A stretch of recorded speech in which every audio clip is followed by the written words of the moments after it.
Son muchos los motivos por los que apostamos por la renta básica incondicional.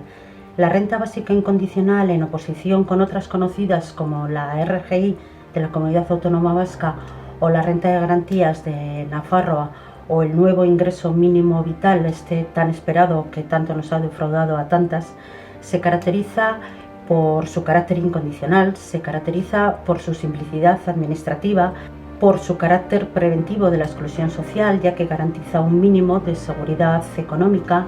Además, evita esa estigmatización social del ser pobre, porque es percibida por todo el mundo, y es un sistema justo de redistribución de la riqueza al ser financiado por medidas fiscales que garantizan o que apuestan por esa redistribución de la riqueza.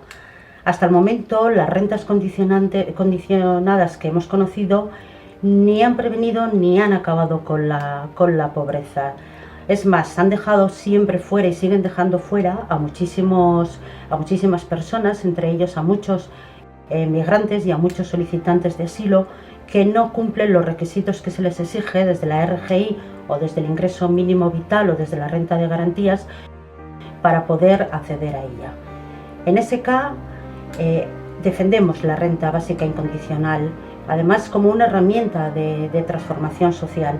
Somos conscientes de que no va a acabar con todos los problemas, sino que la renta básica incondicional tiene que estar ligada a la defensa de los servicios públicos, a la defensa de un sistema universal público de cuidados, a políticas feministas, a derogar esa ley de extranjería y todas las políticas racistas y discriminatorias, y a una redistribución del tiempo del trabajo. En definitiva, recursos y autonomía para todas, garanticemos y pongamos la vida en el centro. Bizitza erdigunean.